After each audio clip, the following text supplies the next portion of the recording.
നമ്മൾ പ്രൊജക്റ്റായിട്ട് ബന്ധപ്പെട്ടുകൊണ്ട് നമ്മൾ ആവശ്യം അറിഞ്ഞിരിക്കേണ്ട കാര്യങ്ങളും പിന്നെ ചോദിക്കാൻ സാധ്യതയുള്ള കുറച്ച് കാര്യങ്ങളും. തിയററ്റിക്കൽ സൈഡിലേക്ക് പോവാണ്ട് നമ്മൾ എങ്ങനെയാണോ നമ്മൾ നെറ്റ്വർക്ക് സെറ്റ് ചെയ്തിരിക്കുന്നത്, നമ്മളെ പ്രൊജക്റ്റ് എങ്ങനെയാണോ സെറ്റ് ചെയ്തിരിക്കുന്നത്, അതിനകത്ത് ഉപയോഗിച്ചിരിക്കുന്ന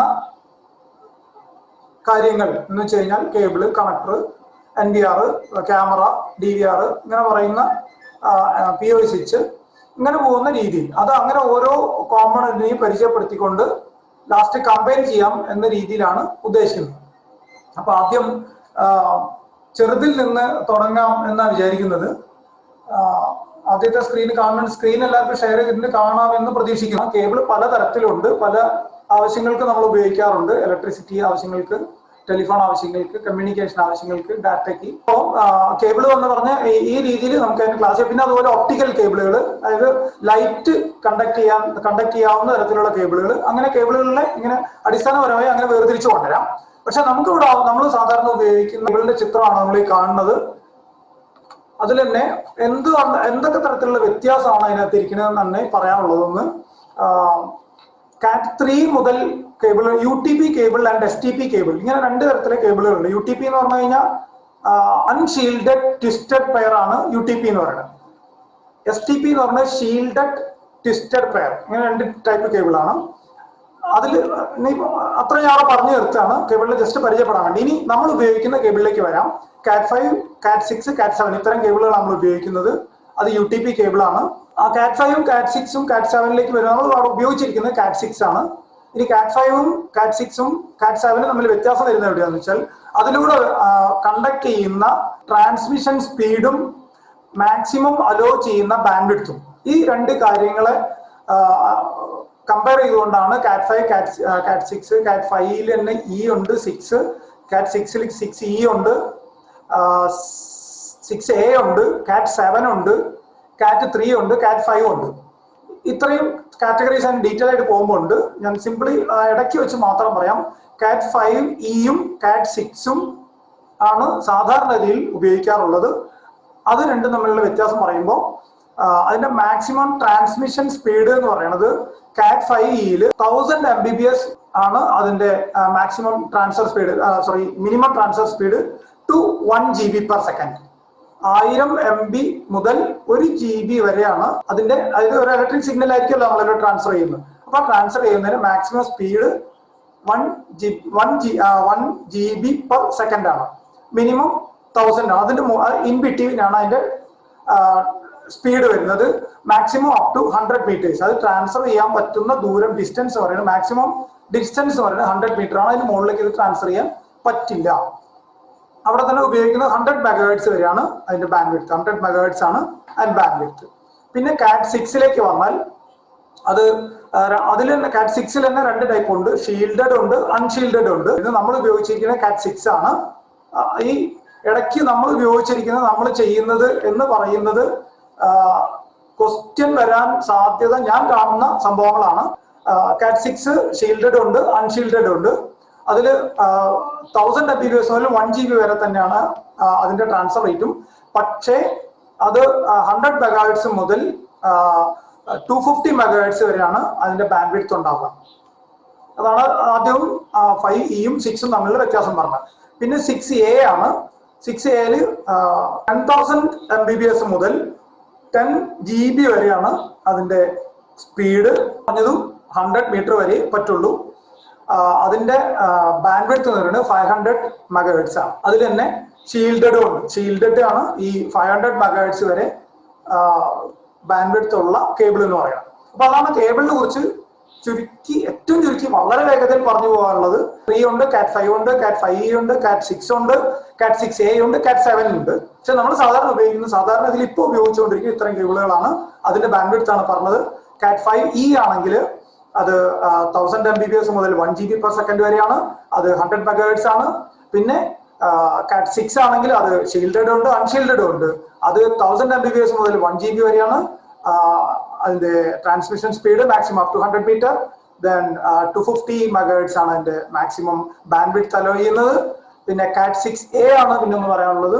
അത് ഷീൽഡഡ് മാത്രമേ ഉണ്ടാവൂ. അത് 10 Mbps മുതൽ 10 GB/s വരെയാണ് അതിന് ട്രാൻസ്മിഷൻ സ്പീഡ് ഉള്ളത്. അതും മാക്സിമം അലോ ചെയ്തിരിക്കുന്നത് 100 മീറ്റർ വരെയാണ്. ഇത്രയാണ് കേബിളിനെ കുറിച്ച് പറയാം. നമ്മളെ കേബിൾ അൺഷീൽഡഡ് അല്ലേ? നമ്മളെ കേബിൾ അൺഷീൽഡഡ് ആണ്. ഈ ചിത്രത്തിൽ കാണുന്നത് ഈ കാറ്റ് 5 വേഴ്സ് കാറ്റ് 6 രണ്ടും തമ്മിലുള്ള ഒരു ഡിഫറൻസ് ആണ്. കാറ്റ് 5 ഈ UTP കേബിൾ ആൻഡ് കാറ്റ് 6 UTP കേബിൾ രണ്ടും തമ്മിലുള്ള ഡിഫറൻസ് ആണ് അവിടെ പറയുന്നത്.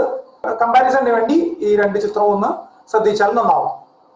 ഇപ്പൊ ഞാൻ പറഞ്ഞു തന്നെയാണ് ആ ചിത്രത്തിലുള്ളത്. കേബിളുകൾ കണക്ട് ചെയ്യണമെങ്കിൽ നമ്മൾ സാധാരണ രീതിയിൽ ഒരു കണക്ടർ വെച്ചിട്ടാണ് കണക്ട് ചെയ്യുക.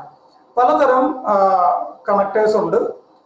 RJ7 ഉണ്ട്, RJ11 ഉണ്ട്, RJ45 ഉണ്ട്, RJ48 ഉണ്ട്. അങ്ങനെ പലതരം കണക്ടേഴ്സ് ഉണ്ട്. ഇത് പലതും പല ആവശ്യങ്ങൾക്കാണ് ഉപയോഗിക്കുന്നത്. RJ7 ആൻഡ് 11 രണ്ടും ടെലികമ്മ്യൂണിക്കേഷൻ രംഗത്താണ് കൂടുതലും ഉപയോഗിക്കുന്നത്. അതല്ലാതെ മറ്റു ചില ആവശ്യങ്ങൾക്ക് ഉപയോഗിക്കുന്നുണ്ട്. നമ്മളെ ചില പാച്ച് കോഡുകളായിട്ട് ഒരു സർക്യൂട്ട് ബോർഡിൽ നിന്ന് മറ്റൊരു സർക്യൂട്ട് ബോർഡിലേക്ക് പിൻ ചെയ്ത് പോകാൻ വേണ്ടിയിട്ടൊക്കെ 7ഉം RJ11 ഉപയോഗിക്കുന്നുണ്ട്. RJ45 സാധാരണ രീതിയിൽ IP ട്രാഫിക്കിംഗ്, അതായത് ഇന്റർനെറ്റ് പ്രോട്ടോക്കോളുമായിട്ട് ബന്ധപ്പെട്ട ട്രാഫിക്കിനാണ് സാധാരണ രീതിയിൽ അത് ഉപയോഗിക്കുന്നത്. അത് ഓരോ ലീഡിലേക്കും ഓരോ കോണ്ടാക്റ്റ് ആണ് നമ്മൾ പ്രസ് ചെയ്ത് വെക്കുന്നത്. അത് എങ്ങനെയാണെന്ന് അടുത്ത സ്ലൈഡിൽ നിങ്ങൾക്ക് വ്യക്തമായി പറയാം. നമ്മൾ അവിടെ ഉപയോഗിച്ചിരിക്കുന്നത് RJ45 ആണ്. അത് 8 പിൻ കണക്ടർ ആണ്. ഇത് സെയിം. അപ്പൊ അതിനകത്ത് ആ കേബിളിനകത്തും 8 ലീഡുകൾ ഉണ്ടാവും. ഈ 8 ലീഡുകൾ നമ്മൾ എന്തിനാണ് ഉപയോഗിക്കുന്നതെന്നും തുറന്ന് പറയാം. ഓരോ കേബിളും അതിന്റെ അറ്റത്ത് ഓരോ കണക്ടർ വെക്കുമ്പോൾ ആ കണക്ടറിലേക്ക് എങ്ങനെയാണ് ഈ കേബിളിനകത്തുള്ള 8, 6, 4, 2 എത്രയാവട്ടെ അത്രയും കേബിളുകൾ ഏത് രീതിയിലാണ് ആ പിന്നിനകത്തേക്ക് ഇൻസേർട്ട് ചെയ്യുന്നതും അവിടെ ലോക്ക് ചെയ്യുന്നതും എന്നുള്ളതിന് നമ്മൾ വളരെ മുമ്പേ പഠിച്ച പോലെ പല കാര്യങ്ങൾക്കും ഒരു യൂണിവേഴ്സൽ സിസ്റ്റം ഉണ്ട്. സിസ്റ്റം ഇന്റർനാഷണൽ നമ്മൾ മെഷർമെന്റിൽ പഠിച്ച പോലെ തന്നെ ഇത്തരം കാര്യങ്ങൾക്കും ഒരു ഇന്റർനാഷണൽ സിസ്റ്റം ഉണ്ട്. ആ സിസ്റ്റം ഉപയോഗിച്ചാണ് എങ്ങനെ ചെയ്താലും പറയൂ. എന്നോടാണോ സംസാരിക്കുന്നത്? അല്ലെങ്കിൽ മ്യൂട്ട് ചെയ്യാം പ്ലീസ്. ഓക്കെ, അപ്പൊ പറഞ്ഞു കണക്ടേഴ്സ്. അപ്പോൾ കണക്ടേഴ്സിനകത്തേക്ക് ഈ കേബിൾ കണക്ട് ചെയ്യുന്നതിനും ഒരു യൂണിവേഴ്സൽ സ്റ്റാൻഡേർഡ് ഉണ്ട്. ആ സ്റ്റാൻഡേർഡ് അനുസരിച്ചുള്ള കളർ കോഡിംഗ് ആണ് ഇവിടെ കാണിച്ചിരിക്കുന്നത്. ഈ കളർ അനുസരിച്ചാണ് നമ്മൾ ആ കേബിളിനെ ഐഡന്റിഫൈ ചെയ്യുന്നത്. Blue, orange, green and brown. Blue ആണ് 1 എന്ന് സാധാരണ പറയാറുള്ളത്, ഓറഞ്ച് 2, ഗ്രീൻ 3 ആൻഡ് ബ്രൗൺ 4. അങ്ങനെ 4 പെയർ ഓഫ് കേബിൾസ് ആണ് അതിനകത്തുള്ളത്. ട്വിസ്റ്റഡ് പെയർ എന്നാണ് നമ്മൾ പറഞ്ഞു. Unshielded or shielded. Twisted pair എന്നാണ് പറഞ്ഞത്. അതാണ് ട്വിസ്റ്റിംഗ് കാണുന്നത്. ഈ ട്വിസ്റ്റിംഗ് വ്യത്യാസം ഇവിടെ മനസ്സിലാവും. കാറ്റ് 5 കേബിളിന് ട്വിസ്റ്റിംഗ് വളരെ ലൂസ് ആയിരിക്കും. ആൻഡ് കാറ്റ് 5ലേക്ക് വന്നപ്പോൾ ഒന്നുകൂടെ ടൈറ്റ് ആയി. കാറ്റ് 6ലേക്ക് വന്നപ്പം ട്വിസ്റ്റിംഗ് വളരെ വളരെ ക്ലോസ് ആയി. അപ്പൊ അതും ഒരു വ്യത്യാസമാണ് എന്ന് ഓർമ്മിക്കാവുന്നതാണ്. അപ്പോൾ ഈ കണക്ടറിനകത്ത് ഞാൻ പറഞ്ഞു ഒരു യൂണിവേഴ്സൽ സ്റ്റാൻഡേർഡ് ഉണ്ട് എങ്ങനെയാണ് കണക്ട് ചെയ്യേണ്ടതെന്ന്.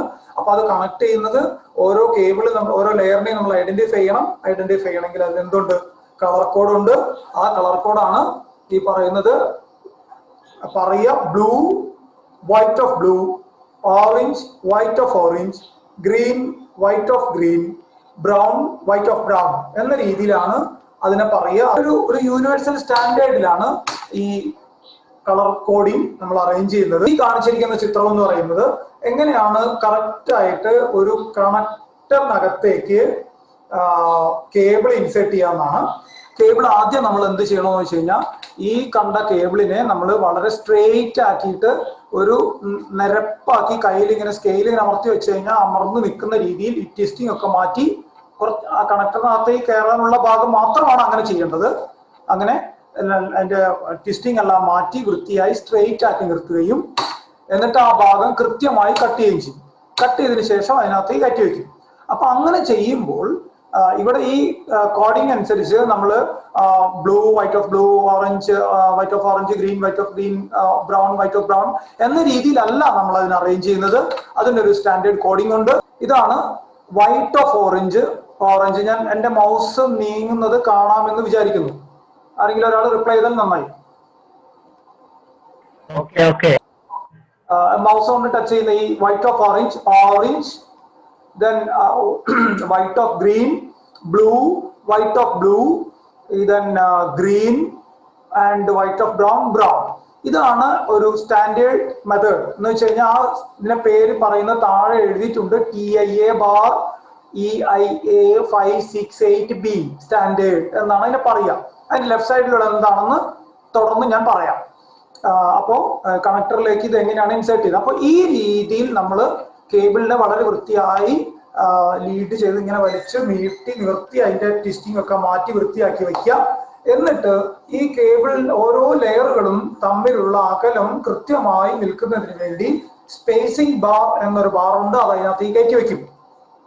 അപ്പൊ അത് പിന്നെന്താവില്ല, അങ്ങോട്ടോ ഇങ്ങോട്ടോ കളർ കോഡ് മാറിപ്പോകുന്ന പ്രശ്നമില്ല. ഓക്കെ, ഇനി വളരെ കൃത്യമായി 90 ഡിഗ്രിയിൽ വരുന്ന രീതിയിൽ കട്ട് ചെയ്യാം. കട്ട് ചെയ്തതിനു ശേഷം ഈ സ്പേസിംഗ് ബാറോട് കൂടി ആ കണക്ടറിനകത്തേക്ക് കയറ്റി വെക്കുക. അങ്ങനെ കയറ്റി വെച്ചതിന് ശേഷം അതിന്റെ അടുത്ത സൈഡിൽ ഞാൻ പറയാന്ന് പറഞ്ഞിട്ടുണ്ടേ, ഇങ്ങനെ ഒരു ടൂൾ ഉണ്ട്, അതിന് പറയാ ക്രിമ്പിംഗ് ടൂൾ എന്നാണ്. ക്രിമ്പിംഗ് ടൂളിൽ ഈ കേബിൾ കണക്ട് ചെയ്ത് വെച്ചിരിക്കുന്നത് കാണാം. അത് RJ47 അല്ലെങ്കിൽ RJ48 ക്രിമ്പ് ചെയ്യാനുള്ള സോക്കറ്റ് ആണ്. അതിനകത്ത് കൃത്യമായി ഇൻസേർട്ട് ചെയ്തതിനു ശേഷം ആ ടൂൾ അപ്ലൈ ചെയ്യുമ്പോൾ ഈ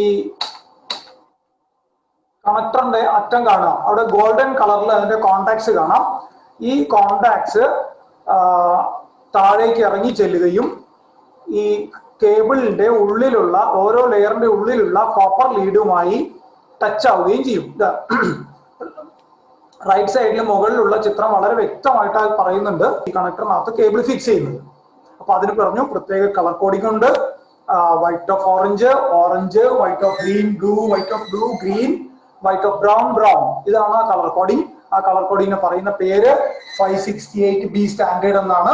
എല്ലാ കേബിളിന്റെ അറ്റത്തും നമ്മൾ ചെയ്യേണ്ടതെന്ന് പറഞ്ഞു, കാരണം ഇത് യൂണിവേഴ്സൽ സ്റ്റാൻഡേർഡ് ആണ്. അപ്പൊ നമ്മൾ രണ്ട് ഡിവൈസുകൾ തമ്മിൽ കണക്ട് ചെയ്യുമ്പോൾ ഇതാണ് ചെയ്യുന്ന രീതി. ഇതിനെ സ്ട്രെയിറ്റ് കേബിളിംഗ് എന്നും കൂടിയാണ് പറയുക. അതായത് സ്ട്രെയിറ്റ് ആണ്, അതായത് മറ്റേ അറ്റവും ഇതുപോലെ തന്നെയാണുള്ളത്. അതായത് ഈ കളർ കോഡ് ഉപയോഗിച്ചിട്ട് തന്നെയാണ് ആ കേബിളിന്റെ രണ്ടറ്റവും നമ്മൾ ക്രിമ്പ് ചെയ്യുന്നത്. അതുകൊണ്ട് തന്നെ സ്ട്രെയിറ്റ് കേബിളിംഗ്, സ്ട്രെയിറ്റ് ക്രിമ്പിംഗ് എന്നൊക്കെയാണ് പറയുക. നമ്മൾ കുറച്ച് കമ്പ്യൂട്ടറിന്റെ ഒരു തമ്മിൽ കണക്ട് ചെയ്യുന്ന നെറ്റ്വർക്കിംഗ് എന്ന് വേണമെങ്കിൽ വിളിക്കാവുന്ന രീതിയിലേക്ക് ഒന്ന് കടന്നു പറയാം, എന്നാലേ അടുത്ത സൈഡിൽ പറയാൻ പറ്റുള്ളൂ. നമ്മൾ ഓഫീസിൽ അല്ലെങ്കിൽ വീട്ടിലുണ്ടാവില്ല, ഓക്കെ, ഓഫീസിനകത്ത് ഒരു 5 കമ്പ്യൂട്ടർ ഉണ്ട്. ഈ 5 കമ്പ്യൂട്ടറുകളെയും പരസ്പരം നമ്മൾ കണക്ട് ചെയ്യുന്നത് ഒരു ലാൻഡ് സ്വിച്ച് വഴിയോ. ഈ ലാൻഡ് സ്വിച്ചിനെ കുറിച്ച് ഞാൻ പിന്നീട് പറയാം. അപ്പൊ ഈ എല്ലാ PC-യിൽ നിന്നും ഒരു കേബിൾ എടുത്ത് ലാൻഡ് സ്വിച്ചിൽ കണക്ട് ചെയ്യുകയാണ് നമ്മൾ ചെയ്യുന്നത്. അങ്ങനെ ആവുമ്പോൾ ഓരോ PC-യും ക്ലയന്റ് ആയിട്ടോ എങ്ങനെയാണോ അസൈൻ ചെയ്തിരിക്കുന്നത്, ക്ലയന്റ് ആയിട്ടാണ് ക്ലയന്റ്, സെർവർ ആയിട്ടാണ് സെർവർ, ആ രീതിയിൽ അത് അതിന്റെ ജോലി തുടരും. അപ്പൊ അതിലൂടെ സ്ട്രെയിറ്റ് കേബിളിംഗ് നമ്മൾ എവിടേക്ക് കണക്ട് ചെയ്യുന്നു, PC-യിൽ നിന്ന് ഓരോ ലാൻഡ് സ്വിച്ചിലേക്ക് നമ്മൾ കണക്ട് ചെയ്യുകയാണ് ചെയ്യുന്നത്. സപ്പോസ് ടു ബി എനിക്ക് ആകെ 2 PC-യേ ഉള്ളൂ, 2 കമ്പ്യൂട്ടറേ ഉള്ളൂ, എനിക്ക് ലാൻഡ് സ്വിച്ച് ഇല്ല, എന്റെ കയ്യിൽ ലാൻഡ് സ്വിച്ച് ഇല്ല, എനിക്ക് ഇത് രണ്ടും കണക്ട് ചെയ്തേ പറ്റൂ. അപ്പൊ എന്ത് ചെയ്യും? അതിനാണ് ഇടത്തെ സൈഡിലുള്ള കളർ കോഡിംഗ് നമ്മൾ ഉപയോഗിക്കുന്നത്. ഒരു കേബിളിന്റെ ഒരു അറ്റം 568B സ്റ്റാൻഡേർഡിലും മറ്റേ അറ്റം 568A സ്റ്റാൻഡേർഡിലും നമ്മൾ ചെയ്യും. അങ്ങനെയാവുമ്പോൾ വരുന്ന വ്യത്യാസം എന്താണെന്ന് വെച്ചാൽ ഈ 8 കേബിളുകളിൽ മുഴുവൻ ലെയറുകളും നമ്മൾ ഉപയോഗിക്കുന്നില്ല. IP ട്രാഫിക്കിന് ആകെ 4 കേബിളുകളെ നമ്മൾ 4 ലെയറുകളെ നമ്മൾ ഉപയോഗിക്കുന്നുള്ളൂ. അതിൽ 2 TX-ഉം 2 RX-ഉം ആണ്. TX-ഉം RX-ഉം എന്ന് പറഞ്ഞു കഴിഞ്ഞാൽ ട്രാൻസ്മിഷനും റിസപ്ഷനും. ആദ്യം നമ്മൾ PC ടു PC, ഒരു PC-യിൽ നിന്ന് മറ്റൊരു PC-യിലേക്ക് മറ്റൊരു മീഡിയം ഇല്ലാതെ, ഒരു ലാൻഡ് സ്വിച്ച് ഇല്ലാതെ, വേറൊരു ഗേറ്റ് വേ ഇല്ലാതെ നമ്മൾ കണക്ട് ചെയ്യുമ്പോൾ ഞാൻ പറഞ്ഞു ഓരോ കേബിളിലും 4 ലെയറുകളാണ് ഉപയോഗിക്കുന്നത്. 2 layer TX, 2 layer RX, 2 layer transmission ആണ്, 2 ലെയർ റിസപ്ഷൻ ആണ്. അപ്പോൾ ഈ കമ്പ്യൂട്ടറിൽ നിന്ന് ഞാൻ ട്രാൻസ്മിറ്റ് ചെയ്യുന്നത് ഡയറക്റ്റ് മറ്റേ PC-യിലേക്ക് കൊടുക്കുകയാണെങ്കിൽ ആ കമ്പ്യൂട്ടറിന് അത് റിസപ്ഷനിൽ എത്തിയാലേ റിസീവ് ചെയ്യാൻ പറ്റുള്ളൂ. അതുപോലെ തന്നെ അവിടെ നിന്ന് സെൻഡ് ചെയ്യുന്നത് ഇവിടുത്തെ റിസപ്ഷനിൽ എത്തുകയും വേണം. എന്ന് വെച്ച് കഴിഞ്ഞാൽ കേബിൾ ട്വിസ്റ്റ് ചെയ്യപ്പെടും, ലെയർ ട്വിസ്റ്റ് ചെയ്യപ്പെടും. ഇവിടുത്തെ ട്രാൻസ്മിഷൻ അപ്പുറത്തെത്തുമ്പോൾ റിസപ്ഷൻ ആവണം, അവിടുത്തെ റിസപ്ഷൻ ഇവിടെ എത്തുമ്പോൾ ട്രാൻസ്മിഷൻ ആവുകയുണ്ട്. 2 പെയർ ഓഫ് കേബിൾസ് മാത്രമാണ് അതിന്റെ ട്വിസ്റ്റിംഗ് വന്നിട്ടുള്ളത്. അതായത് ഇടത്തെ സൈഡിലുള്ള കണക്ടറിന്റെ 2 ട്രാൻസ്മിഷൻ ഇപ്പുറത്തെത്തുമ്പോൾ റിസപ്ഷൻ സൈഡിലേക്ക് മാറുകയും അപ്പുറത്തുള്ളതിന്റെ റിസപ്ഷൻ ഇപ്പുറത്തെത്തുമ്പോൾ ട്രാൻസ്മിഷനായി മാറുകയും ചെയ്യും. അത് ഒരു പരിധി വരെ മനസ്സിലായിട്ടുണ്ടാവും എന്ന് വിചാരിക്കുന്നു. ഇത്തരം കാര്യങ്ങൾ ആഴത്തിൽ അറിയണമെന്ന് ഉദ്ദേശിക്കുന്ന ആളുകൾ പേഴ്സണലി എൻ്റെ അടുത്ത് ചോദിക്കാം. എനിക്ക് അറിയാവുന്ന വളരെ ചുരുക്കം കാര്യങ്ങൾ ഞാൻ ഷെയർ ചെയ്യാൻ ഞാൻ തയ്യാറാണ്. ഇനി ഇതാ കളർ കോഡിംഗ് ആണ് കാണിക്കുന്നത്. അത് കളർ കോഡ് നോക്കുമ്പോൾ നമ്മൾ ശ്രദ്ധിക്കേണ്ടത്, നമ്മൾ ആ കളർ കോഡ് റീഡ് ചെയ്യാൻ വേണ്ടി ഇപ്പോൾ ഒരു കണക്ടർ നമ്മൾ കൈ കിട്ടി കഴിഞ്ഞാൽ എന്ത് കളർ കോഡാണ് എന്ന് നമ്മൾ നോക്കണമെങ്കിൽ നമ്മൾ എന്ത് ചെയ്യണം? ലോക്ക് ഉണ്ടാവും. ആ ലോക്ക് നമ്മുടെ മുഖത്തിനപ്പുറം, അതായത് ലോക്ക് ഇല്ലാത്ത ഭാഗത്ത് നമ്മൾ നോക്കിക്കൊണ്ട് വേണം ഈ കളർ കോഡിനെ റീഡ് ചെയ്യാൻ. അങ്ങനെ നമ്മൾ റീഡ് ചെയ്യുമ്പോൾ ലെഫ്റ്റ് സൈഡിലുള്ളത് നേരത്തെ പറഞ്ഞ സ്റ്റാൻഡേർഡ് 568A-യും റൈറ്റ് സൈഡിലുള്ളത് 568B-യും. അതിനകത്ത് ഞാൻ പ്രത്യേകം അടിയിൽ ഒരു ലൂപ്പ് ചേർത്തിട്ടുള്ളത് എന്താണെന്ന് വെച്ചാൽ അതിനകത്ത് വേറെ ഡിവൈസുകൾ ഒന്നും കണക്ട് ചെയ്തിട്ടില്ല. യൂസ് ചെയ്തിരിക്കുന്നത് 568B ആണ്. അത് പ്രത്യേകം ഓർമ്മിക്കേണ്ടതാണ്. മേ ബി ചോദ്യം വരാൻ സാധ്യതയുള്ളതാണ്. നമ്മൾ ഉപയോഗിച്ചിരിക്കുന്ന സ്റ്റാൻഡേർഡ് കളർ കോഡ് 568B ആണ്. RJ45 കണക്ടറാണ് നമ്മൾ ഉപയോഗിച്ചിരിക്കുന്നത്. Cat6 കേബിൾ ആണ് ഉപയോഗിച്ചിരിക്കുന്നത്. Okay, clear? ഇതൊന്നുകൂടെ വ്യക്തമായ ഒരു ചിത്രമാണ്. നമ്മൾ എങ്ങനെയാണ് അത് ചെയ്തിരിക്കണമെന്ന് ഇത് ഞാൻ നിങ്ങൾക്ക് ഷെയർ ചെയ്യാം. അപ്പൊ നിങ്ങൾക്ക് അതൊന്നുകൂടെ വ്യക്തമായി സ്വസ്ഥമായി മനസ്സമാധാനത്തോടെ ഇരുന്ന് നോക്കാം. ഓക്കെ, അതിനകത്ത് പറയാതെ വിട്ടിരിക്കുന്ന 2 കാര്യമുണ്ട്. ഇതിനകത്ത് 4 ലെയർ മാത്രമേ നമ്മൾ യൂസ് ചെയ്യുന്നുള്ളൂ, ബാക്കി 4 നമ്മൾ ഉപയോഗിക്കുന്നില്ലെന്നും സ്റ്റാൻഡ് ബൈ ആണെന്നും പറഞ്ഞിട്ടുണ്ട്. അത് ഞാൻ തുടർന്ന് വരുമ്പോൾ പറയുന്നതാണ്. ഇത് നമ്മൾ ക്രിമ്പിങ് എന്താന്ന് പറഞ്ഞു. അതിന്റെ ഇടയ്ക്ക് അത് കട്ട് ചെയ്യാനുള്ള ടൂള്, അതിൽ ക്ലേവർ ഉണ്ട്, സ്ട്രിപ്പർ ഉണ്ട്. ഈ ടൂളിന്റെ പ്രത്യേകത ഇതൊരു മൾട്ടിപർപ്പസ് ടൂളാണ്.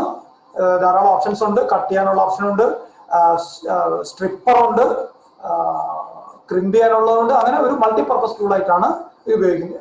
അപ്പൊ ഞാനൊക്കെ ഉപയോഗിക്കുന്ന ടൈപ്പ് സാധനങ്ങൾ ഇതിലും കൂടുതൽ കേബിളുകൾ ക്രിമ്പ് ചെയ്യാം. ഞാൻ നേരത്തെ പറഞ്ഞു RJ7, RJ11, RJ45, RJ48. അതുപോലെ തന്നെ കട്ട് ചെയ്യാനും ക്ലീവ് ചെയ്യാനും സ്ട്രിപ്പ് ചെയ്യാനും ഒക്കെ ഉള്ള ധാരാളം ഓപ്ഷൻസ് ഉള്ള ടൂളൊക്കെ ഞങ്ങൾ ഇവിടെ ഉപയോഗിക്കും. നമ്മളെ കേബിളിംഗ് കഴിഞ്ഞു.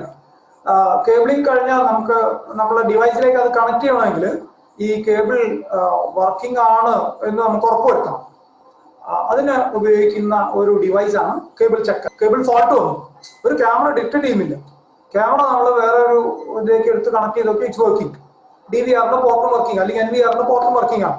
അപ്പൊ നമ്മൾ അസ്യൂം ചെയ്യുന്നു കേബിളിലാണ് കംപ്ലൈന്റ് ഉള്ളത് എന്ന്. പക്ഷെ അത് കേബിളിന് കംപ്ലൈന്റ് ഉണ്ടോ എന്ന് നമ്മൾ ഉറപ്പുവരുത്തണമെങ്കിൽ ഇതുപോലുള്ള ഒരു ഡിവൈസ് കേബിൾ ചെക്കർ ഉപയോഗിച്ചുകൊണ്ട് കണക്ട് ചെയ്താൽ മതി. ഇതൊരു കേബിൾ ചെക്കറാണ്. ആ കേബിളിന്റെ ഇത് 2 യൂണിറ്റ് ആണ്. ഒരു മദർ യൂണിറ്റും ഒരു ഡോട്ടർ യൂണിറ്റും ആണ്.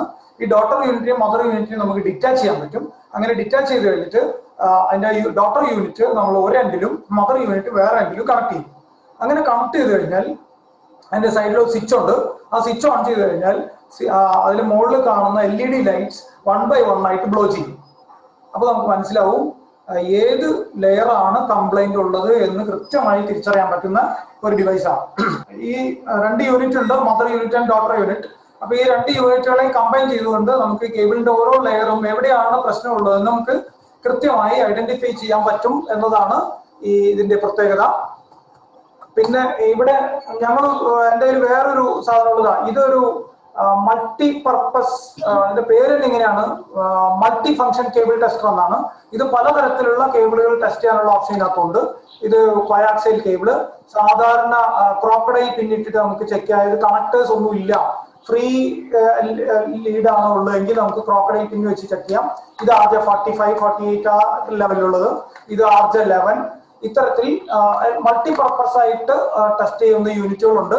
അതെന്താ ചെയ്യാന്ന് വെച്ച് കഴിഞ്ഞാൽ ഇത് നമുക്ക് എവിടെയാണോ ജാക്കിലേക്ക് കണക്ട് ചെയ്ത് കഴിഞ്ഞാൽ ഇതിനും ഇതേപോലെ തന്നെ ഓരോ ഡോട്ടർ യൂണിറ്റുകളുണ്ട്. അതിന്റെ ഡോട്ടർ യൂണിറ്റ് ആണ് അനദർ ഡോട്ടർ യൂണിറ്റ്. ഇങ്ങനെ 2 ഡോട്ടർ യൂണിറ്റുകൾ ഇതിന് കൂടെ ഉണ്ട്. ഈ 2 യൂണിറ്റുകളും ഉപയോഗിച്ചുകൊണ്ടാണ് ഇത് ചെയ്യുന്നത്. നിങ്ങൾ നേരത്തെ കണ്ടതിന്റെ ഡോട്ടർ യൂണിറ്റ് ഇതാണ് അതിന്റെ ചെറിയ യൂണിറ്റ്. ഇതാണ് ഒരു എൻഡിൽ കണക്ട് ചെയ്യാം, മറ്റേ എൻഡിൽ ഇതായിരിക്കും ഉണ്ടാവുക. ഓക്കെ, അതുപോലെ തന്നെ വേറൊരു ഓപ്ഷൻ ഉള്ളത്, നമുക്ക് കേബിൾ എവിടെ വരെ കട്ടായിട്ടുണ്ടെന്ന് അറിയണമെങ്കിലൊക്കെ ഈ കണക്ടറിനകത്ത് കൊടുത്തിട്ട് കഴിഞ്ഞാൽ ഈ ഡിവൈസ് ഉപയോഗിച്ച് നമുക്ക് ഇങ്ങനെ അടുത്തേക്ക് കൊണ്ടുപോയി കഴിഞ്ഞാൽ നമുക്ക് ബീപ്പ് സൗണ്ട് കിട്ടും. ആ ബീപ്പ് സൗണ്ട് വഴി നമുക്ക് കേബിൾ ഐഡന്റിഫൈ ചെയ്യാനുള്ള സംവിധാനമൊക്കെ ഉണ്ട്. ഓക്കെ, ഇതാണ് അതിന്റെ ചിത്രം. ഇനി നമ്മൾ നേരത്തെ ഞാൻ സൂചിപ്പിച്ചു വെച്ച ഒരു കാര്യം, ലാൻ സ്വിച്ച്. നേരത്തെ എന്തോ കാര്യം പറഞ്ഞു, കേബിളിന്റെ കാര്യം, കണക്ടറിന്റെ കാര്യം പറഞ്ഞുകൂടെ ലാൻ സ്വിച്ച് എന്ന് സൂചിപ്പിച്ചിട്ടുണ്ടായിരുന്നു. എന്ന് വെച്ചാൽ ഇന്റർനെറ്റ് പ്രോട്ടോകോൾ അനുസരിച്ച് കമ്മ്യൂണിക്കേഷൻ സാധിക്കുന്ന ഒരു ഡിവൈസ് ആണ് ലാൻ സ്വിച്ച് എന്ന് പറയുന്നത്. അത് 2 പോർട്ട് മുതൽ ലാൻ സ്വിച്ചുകൾ അവൈലബിൾ ആണ്. നമ്മൾ ചെറിയ ചെറിയ ആവശ്യങ്ങൾക്കൊക്കെ ആണെങ്കിൽ 4 port, 2 port, 4 port, 5 port, 8 port, 16 port, 32 port, ഇത്ര വരെയൊക്കെ നമ്മൾ സാധാരണ രീതിയിൽ കാണാറുള്ളൂ. ഇന്റർനെറ്റ് പ്രോട്ടോകോൾ അനുസരിച്ചുള്ള ട്രാഫിക്കിംഗ് ആണ് ഇതിൽ കൂടെ നടക്കുന്നത്. ഇത് ബുദ്ധിയില്ലാത്ത രീതിയാണെന്ന് വേണമെങ്കിൽ പറയാം.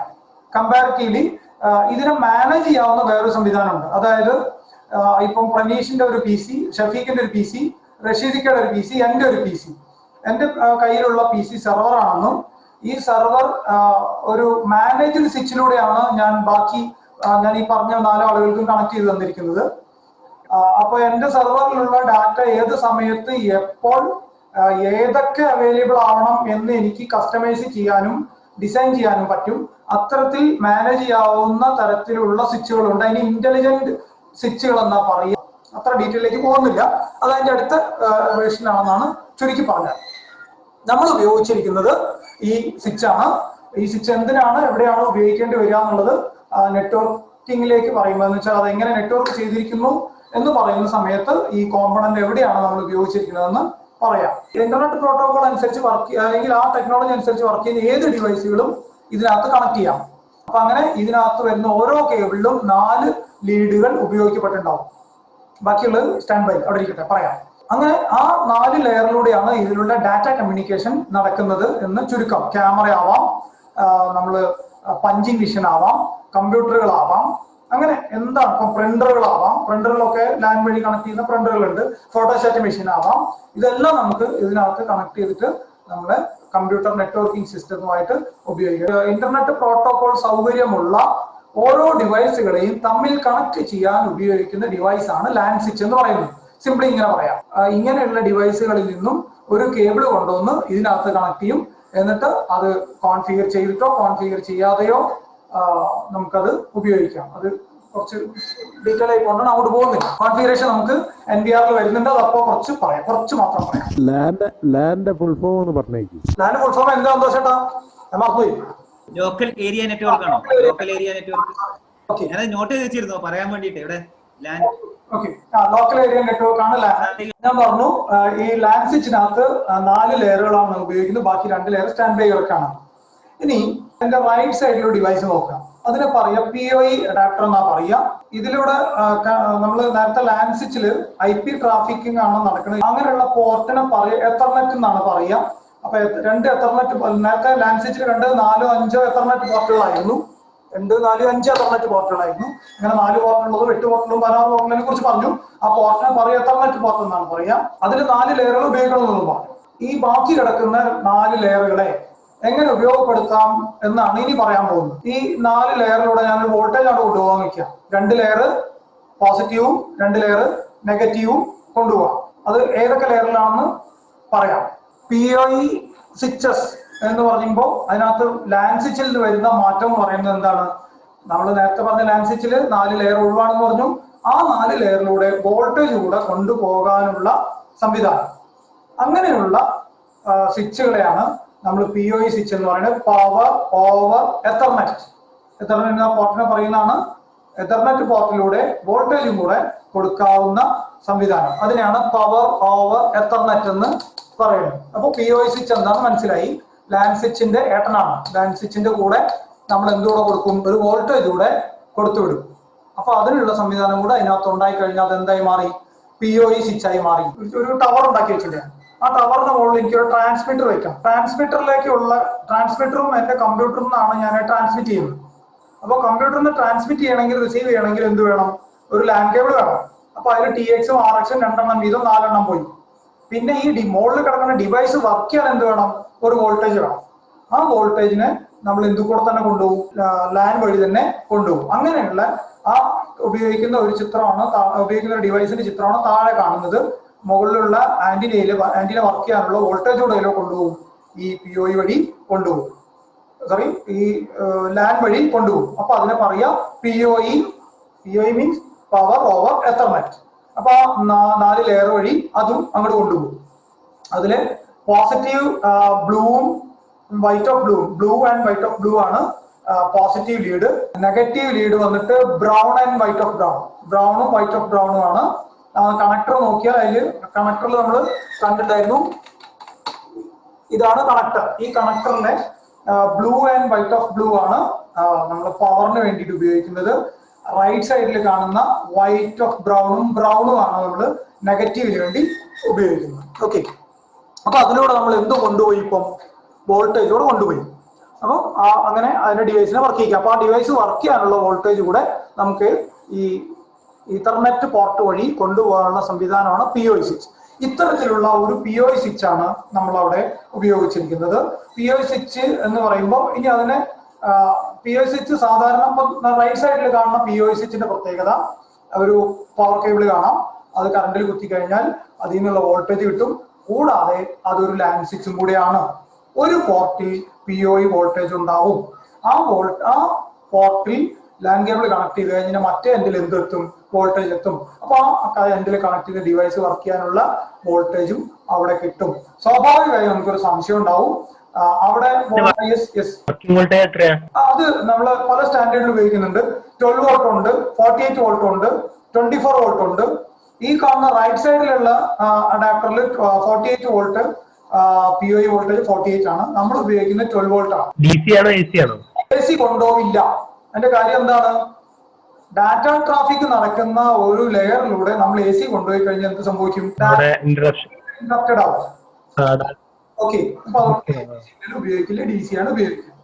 ഇനി ഈ പറഞ്ഞ POEയിലെ ഒരു പോർട്ട്, ഈ പറഞ്ഞ റൈറ്റ് സൈഡിൽ കാണുന്ന ഡിവൈസിന്റെ ഒരു പോർട്ട് POE പോർട്ടാണ്. മറ്റേ സൈഡിലുള്ളത് സാധാരണ ലാൻ പോർട്ടാണ്. അപ്പൊ ആ ലാൻ പോർട്ട് നമുക്ക് ഏതെങ്കിലും ലാൻ സ്വിച്ചിലേക്കോ അല്ലെങ്കിൽ മാനേജർ സ്വിച്ചിലേക്കോ ഇന്റർനെറ്റ് മോഡത്തിലേക്കോ കമ്പ്യൂട്ടറിലേക്കോ ഒക്കെ കണക്ട് ചെയ്യാം. നമ്മൾ POE വോൾട്ടേജ് പോയി മറ്റേ എൻഡിലെത്തുന്ന ഡിവൈസുമായി നമുക്ക് ഇവിടുന്ന് കമ്മ്യൂണിക്കേറ്റ് ചെയ്യാം. അപ്പൊ അതൊരു ലാൻ സ്വിച്ച് പ്ലസ് എന്താണ്? POE വോൾട്ടേജ് ഉള്ള POE സ്വിച്ച് ആണ്. ഓക്കെ, ഈ ലെഫ്റ്റ് സൈഡിലെ ചിത്രത്തിലേക്ക് വന്നാൽ നമ്മൾ ഉപയോഗിച്ചിരിക്കുന്ന ഡിവൈസ് ആണ്. അതിന്റെ പ്രത്യേകത ഇതിന് പറയാ 4+2 POE എന്നാ പറയാ. 4+2 POE എന്ന് പറഞ്ഞാൽ POE 4+2 എന്നാ പറയാം കേട്ടോ. POE 4+2 എന്ന് പറഞ്ഞാൽ 4 POE പോർട്ടുകളും 2 ലാൻ പോർട്ടുകളാണ് ഉണ്ടാവുക. 2 ലാൻ പോർട്ടുകളും 4 POE പോർട്ടുകളും. അതായത് ആദ്യം കാണുന്ന ഒരു ബ്രാക്കറ്റിനകത്ത് ഉള്ളിലിട്ടിരിക്കുന്ന, അതായത് റെഡ് മാർക്ക് ചെയ്തിരിക്കുന്ന ആ പോർട്ടിനകത്ത് മാത്രമേ നമുക്ക് വോൾട്ടേജ് കിട്ടുള്ളൂ. ബാക്കിയുള്ളത് working as a simple LAN. അപ്പൊ ശരിക്കും ഇതൊരു ലാൻ സ്വിച്ച് ആയിട്ട് നമുക്ക് ഉപയോഗിക്കാം. എങ്ങനെ? 6 പോർട്ടുള്ള ലാൻ സ്വിച്ച് ആയിട്ട് നമുക്ക് വേണമെങ്കിൽ ഇതിനെ ഉപയോഗിക്കാം. അപ്പൊ ചോദിക്കും, ഇതിന് POEന് വോൾട്ടേജ് വരൂലേ, കമ്പ്യൂട്ടറിൽ കുത്തിയാൽ കമ്പ്യൂട്ടർ കേടാവൂലേ എന്ന്.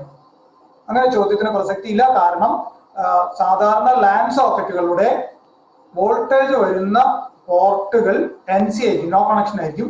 അത് ബോർഡ് ആക്സെപ്റ്റ് ചെയ്യില്ല. കമ്പ്യൂട്ടറിന്റെ ബോർഡായാലും വേറൊരു ലാൻ സ്വിച്ചിന്റെ ബോർഡായാലും മറ്റെന്തെങ്കിലും ഡിവൈസുകളാണെങ്കിലും ആ വോൾട്ടേജ് അവിടെ നോ കണക്ഷൻ ആണ്.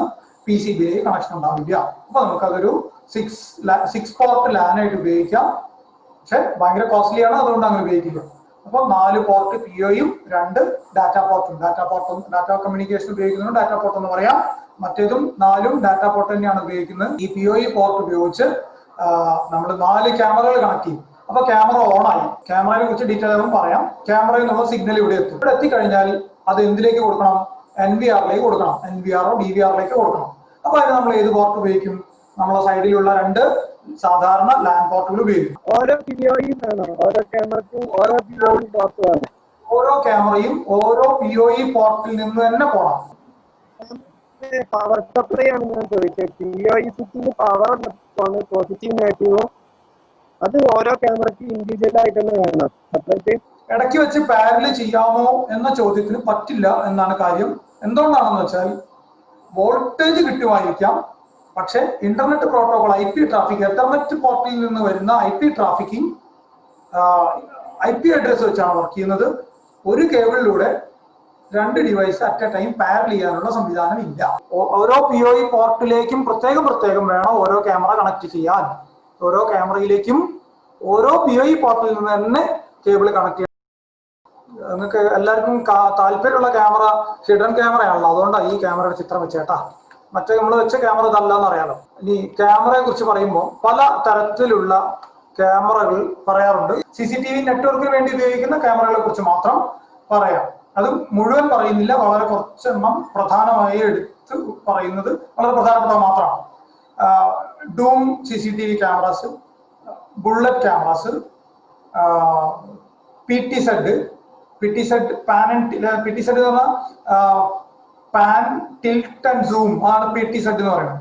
പിന്നെ day night CCTV cameras, infrared night vision ഉള്ള cameras and network IP cameras, wireless CCTV cameras. അങ്ങനെ പോകുന്നു. ഇത്രയൊക്കെ നോർമലി വരുന്ന കാര്യങ്ങൾ. അതിൽ ഓരോന്നിനും എടുത്തിട്ട് കുറച്ച് അല്പം ഒന്ന് പറയാം. ഡൂം CCTV ക്യാമറ ഡൂം ആയിട്ടിരിക്കണം, നമ്മളെ സീലിംഗിലൊക്കെ ഡൂം ആയിട്ടിരിക്കുന്ന ടൈപ്പ് ക്യാമറാസ്. പിന്നെ ബുള്ളറ്റ് ക്യാമറാസ്, നമ്മൾ ബുള്ളറ്റ് ക്യാമറയാണ് നമ്മളവിടെ വെച്ചിരിക്കുന്നത്. പുറത്തേക്ക് പ്രൊജക്ട് ചെയ്ത് നിൽക്കുന്ന ഒരു ഹോൾഡറിൽ പുറത്തേക്ക് പ്രൊജക്ട് ചെയ്ത് നിൽക്കുന്ന ക്യാമറയെ മൊത്തമായി മൂവ്മെന്റിൽ മാറ്റം വരുത്തി വിഷൻ അറേഞ്ച് ചെയ്യാവുന്ന ക്യാമറകളാണ് നമ്മളവിടെ സെറ്റ് ചെയ്തിരിക്കുന്നത് ബുള്ളറ്റ് ക്യാമറാസ്. അതിനെക്കുറിച്ച് ഡീറ്റെയിൽ ആയിട്ട് കുറച്ച് നമുക്ക് പറയേണ്ടതുണ്ട്, കാരണം നമ്മൾ ഇൻസ്റ്റാൾ ചെയ്തിരിക്കുന്ന ക്യാമറയാണ്. അതിന്റെ സ്പെസിഫിക്കേഷൻ കുറച്ച് ഡീറ്റെയിൽ ആയിട്ട് പറയാം. പിന്നെ നമ്മളത് C-mount CCTV ക്യാമറ. C-mount എന്ന് വെച്ച് കഴിഞ്ഞാൽ വളരെ ഹൈറ്റിലൊക്കെ താഴേക്ക് ഒരു വൈഡ് ഏരിയ ഒക്കെ കവർ ചെയ്യാൻ വേണ്ടി ഉപയോഗിക്കുന്ന ടൈപ്പ് ക്യാമറകൾ. അതിൽ തന്നെ PTZ പറഞ്ഞാൽ പാൻ ചെയ്യാന്ന് പറഞ്ഞാൽ റൈറ്റ് ആൻഡ് ലെഫ്റ്റ് ഇങ്ങനെ അങ്ങോട്ടും ഇങ്ങോട്ടും പാൻ ചെയ്യാവുന്നത്. ടിൽറ്റ് പറഞ്ഞു കഴിഞ്ഞാൽ മുകളിലേക്കും താഴത്തേക്കും മാറ്റാൻ പറ്റുന്ന ടൈപ്പ് ക്യാമറ. പിന്നെ സൂം ചെയ്യാൻ, അങ്ങനെ സൂം ചെയ്ത് നോക്കാൻ പറ്റുന്ന ക്യാമറകൾ. അങ്ങനെ ഈ മൂന്ന് സൗകര്യം കൂടെ ചേർത്തിട്ടുള്ള ക്യാമറകൾ PTZ ക്യാമറാസ്. മറ്റൊന്ന് ഡേ നൈറ്റ് ക്യാമറാസ്. നമുക്ക് രാത്രി കൂടി കാഴ്ചയുടെ ദൃശ്യ മനോഹാരിത തരുന്ന ടൈപ്പ് ക്യാമറകളുണ്ട്. അതിൽ തന്നെ 2 ടൈപ്പ് ഉണ്ട്. Night black and white vision ഉള്ളതുണ്ട്, കളർ വിഷൻ ഉള്ളതുണ്ട്. അങ്ങനെ രാത്രി കാണാൻ വേണ്ടി നമ്മൾ മറ്റേ ഇലക്ട്രോ മാഗ്നറ്റിക് സ്പെക്ട്രത്തിലെ IR ലൈറ്റുകളാണ്, IR ആണ് നമ്മൾ ഇൻഫ്രാറെഡ് ആണ് നമ്മൾ അതിനു വേണ്ടി ഉപയോഗിക്കുന്നത്. അറിയാം, ലൈറ്റിന്റെ സ്പെക്ട്രം അറിയാമെന്ന് വിചാരിക്കുന്നു. ഇലക്ട്രോ മാഗ്നറ്റിക് സ്പെക്ട്രത്തിലെ അതിൽ വിസിബിൾ ലൈറ്റ് എത്ര ഭാഗം ഉണ്ടെന്നും അതിൽ ഇൻഫ്രാറെഡ് എവിടെയാണ്, ഗാമ എവിടെയാണ്, ഇത്രയും ഞാൻ അങ്ങനെ ഡീറ്റെയിൽ ആയി പോലുള്ള ഇത്തരം കാര്യങ്ങൾ അറിയാമെന്ന് വിചാരിക്കുന്നു. അതിലെ ഇൻഫ്രാറെഡ് ആണ് നമ്മൾ നൈറ്റ് വിഷന് വേണ്ടിയിട്ട് നമ്മൾ ചില ക്യാമറകൾ ഉപയോഗിക്കുന്നത്. പിന്നെ ഒന്നുള്ളത് നെറ്റ്വർക്ക് IP ക്യാമറാസ് എന്ന് വെച്ച് കഴിഞ്ഞാൽ ഇന്റർനെറ്റ് പ്രോട്ടോകോൾ അടിസ്ഥാനമാക്കി വർക്ക് ചെയ്യുന്ന ക്യാമറകൾ. അതിനാണ് IP ക്യാമറാസ് എന്ന് പറയുന്നത്. വർക്കിങ്ങിന്റെ രീതി അനുസരിച്ചാണ് ഇപ്പൊ പറയുന്നതൊക്കെ. പിന്നെ ഒന്ന് wireless CCTV cameras. Wireless CCTV camera എന്ന് പറഞ്ഞു കഴിഞ്ഞാൽ ഇപ്പൊ നമ്മൾ DVR-ൽ നിന്നോ NVR-ൽ നിന്നോ നേരെ ഒരു കേബിളും കറണ്ടും ഒക്കെ വർക്ക് ചെയ്യുന്ന ക്യാമറകളാണ് നമ്മൾ സാധാരണ കാണാറുള്ളത്. അതിനപ്പുറത്തേക്ക് ഒരു ചുമരിൽ ഒരു പവർ ഔട്ട്ലെറ്റ് ഉണ്ടെങ്കിൽ ആ പവർ ഔട്ട്ലെറ്റിൽ നിന്ന് ഒരു കണക്ഷൻ കറണ്ട് എടുത്തു കൊടുത്തു കഴിഞ്ഞാൽ, വോൾട്ടേജ് എടുത്തു കൊടുത്തു കഴിഞ്ഞാൽ അത് വർക്ക് ചെയ്യും. അവിടെ വയർലെസ് കമ്മ്യൂണിക്കേഷൻ ഉപയോഗിക്കുന്നത്. നമ്മൾ വൈഫൈ ഹോട്ട്സ്പോട്ട് ഒക്കെ നമ്മൾ ധാരാളം ഷെയർ ചെയ്ത് ഉപയോഗിക്കുന്ന പോലെ തന്നെ ഈ ക്യാമറയുമായി നമ്മൾ NVR ആണെങ്കിൽ NVR, അതല്ല ഡയറക്റ്റ് ഇന്റർനെറ്റ് ഗേറ്റ് വേ ആണ്. ഇന്റർനെറ്റ് ഗേറ്റ് വേ മോഡം ആണ് ഉദ്ദേശിക്കുന്നത്. ഒരു ഇന്റർനെറ്റ് കണക്ഷൻ ഉള്ള ഒരു ഡിവൈസ്, മോഡം ആവാം, മാനേജർ സ്വിച്ച് ആവാം, ഒരു മറ്റെന്തെങ്കിലും വയർലെസ് ഡിവൈസുകളാവാം, ഇന്റർനെറ്റ് കണക്ടിവിറ്റി ഉള്ള ഒരു ഗേറ്റ് വേ. അതുമായി ഈ ക്യാമറയെ കണക്ട് ചെയ്യും. അങ്ങനെ കണക്ട് ചെയ്യുമ്പോൾ എന്ത് ചെയ്യും, നമുക്ക് ഇതിനകത്തുള്ള വിഷ്വൽസിനെ കാണാൻ പറ്റും. പിന്നെ സോളാർ ക്യാമറകളുണ്ട്. ഈ ക്യാമറയ്ക്ക് മുകളിൽ തന്നെ സോളാർ പാനലുകൾ, ഫോറസ്റ്റ് ഡിപ്പാർട്ട്മെന്റിന്റെ ചില ക്യാമറകൾ വയനാട് ഉള്ളേരിയകളിലൊക്കെ പോയി കഴിഞ്ഞാൽ കാണാൻ പറ്റും. അതിന് മുകളിൽ സോളാർ പാനൽ ഉണ്ടാവും. ഈ സോളാർ പാനലിൽ കിട്ടുന്ന വോൾട്ടേജ് എടുത്ത് ക്യാമറ വർക്ക് ചെയ്യും. പിന്നെ ചില ക്യാമറകൾ GSM സർവീസ് വഴി വർക്ക് ചെയ്യുന്നുണ്ട്. എന്ന് വെച്ച് കഴിഞ്ഞാൽ അതിനകത്തൊരു മെമ്മറി കാർഡ് ഇടാം, ഒരു സിമ്മും ഇടാം. അങ്ങനെ സിമ്മ് ടൈം ടു ടൈം നമ്മൾ ആവശ്യത്തിന് ഡാറ്റ പാക്ക് റീചാർജ് ചെയ്ത് കഴിഞ്ഞാൽ ആ ക്യാമറ ഒരു മിനി കമ്പ്യൂട്ടർ ആയിട്ട് തന്നെ വർക്ക് ചെയ്യുകയും അവിടെ ഒപ്പിയെടുക്കുന്ന ചിത്രങ്ങൾ കൃത്യമായി എവിടെയാണോ എത്തിക്കേണ്ടത് അത് മാനേജ് ചെയ്തിരിക്കുന്നത്. നെറ്റ്വർക്ക് അഡ്മിനിസ്ട്രേറ്റർ എങ്ങനെയാണോ അത് മാനേജ് ചെയ്തിരിക്കുന്നത് അവിടെയെല്ലാം അതിന് ചിത്രങ്ങൾ അവൈലബിൾ ആവുന്ന തരത്തിൽ ഈ ടെക്നോളജി വളരെ അഡ്വാൻസ്ഡ് ആണ്. അതാണ് വയർലെസ് ക്യാമറ ഇവിടെ കുറച്ച് പറയാനുള്ളത്. പിന്നെ ഒന്ന് high definition HD cameras. HD ക്യാമറാസിനെ കുറിച്ച് പറയുമ്പോൾ അതിൽ കുറച്ചുകൂടെ നമുക്ക് ക്വാളിറ്റി വേണം എന്ന് നമ്മൾ ഇപ്പം സപ്പോസ് ടു ബി ഒരു സൂപ്പർ മാർക്കറ്റിലെ ക്യാഷ് കൗണ്ടറിനെ നോക്കിയിരിക്കുന്ന ക്യാമറയാണെന്ന് വിചാരിക്കാം. ഈ ക്യാഷ് കൗണ്ടറിൽ നോക്കിയിരിക്കുന്ന ക്യാമറയെ സംബന്ധിച്ച് വെറുതെ ഒരു ചിത്രം ഒരാൾ വന്നു പോയത് കണ്ടാൽ മാത്രം പോരാ. ഒരു കസ്റ്റമർ കൊടുത്തിരിക്കുന്ന നോട്ട് എത്രയാണ്, നോട്ട് ഏതാണ് എന്ന് പോലും തിരിച്ചറിയാവുന്ന വിധത്തിലുള്ള സംവിധാനമുള്ള ക്യാമറകളുണ്ട്. അതിന്റെ പ്രത്യേകത ഹൈ ഡെഫിനിഷനാണ്. ഇപ്പൊ സാധാരണ കാണുന്ന HD ക്യാമറാസ് ഒക്കെ അതിന്റെ സെക്കൻഡിൽ എടുക്കുന്ന ഓരോ ചിത്രങ്ങളുടെയും ഡെപ്ത് കൂട്ടും. എന്ന് വെച്ച് കഴിഞ്ഞാൽ ഓരോ ഇമേജിന്റെയും ക്വാളിറ്റി കൂട്ടും. അത്തരം ക്യാമറകളെയാണ് HD ക്യാമറാസ് എന്ന് പറയുന്നത്. ഇനി മറ്റൊരു കാര്യം, ഞാൻ ഇത്രയും ക്യാമറകളെ പ്രത്യേകം പറഞ്ഞെങ്കിലും ഇന്ന് നമ്മൾ കാണുന്ന പുതിയ ക്യാമറകൾ, ഉദാഹരണം നമ്മൾ അവിടെ ക്യാമ്പസിൽ ഇൻസ്റ്റാൾ ചെയ്തിരിക്കുന്ന ക്യാമറ, ഇതിൽ ഇപ്പൊ ഈ പറഞ്ഞ ഓരോ ക്യാമറകളുടെ ഫീച്ചേഴ്സും കൂട്ടിച്ചേർത്തുകൊണ്ട് ഒരുപാട് ഫീച്ചേഴ്സ് ഒരു ക്യാമറയിൽ തന്നെ വരുന്ന വിധത്തിൽ ഉള്ള ക്യാമറകളാണ് ഇപ്പോൾ മാർക്കറ്റിൽ അവൈലബിൾ ആയിട്ടുള്ളത്. ഉദാഹരണമായിട്ട് നമ്മൾ വെച്ചിരിക്കുന്ന ക്യാമറ HD ആണ്, അത് IP ക്യാമറയാണ്, അത് നൈറ്റ് വിഷൻ ഉണ്ട്, ഡേ നൈറ്റ് ഉണ്ട്. അതാണ് ക്യാമറയെ കുറിച്ച് ഏകദേശം ഒരു ധാരണ പറയാനുള്ളത്. ഇനി നെറ്റ്വർക്ക് പറയുമ്പോൾ ആ നെറ്റ്വർക്ക് എങ്ങനെ വർക്ക് ചെയ്യുന്നു എന്നതിനെ കുറിച്ച് പറയുമ്പോൾ കുറച്ച് കാര്യങ്ങളൂടെ പറയാനുണ്ട്. അത് ഞാൻ ആ സമയത്തേക്ക് മാറ്റി വെക്കുന്നു.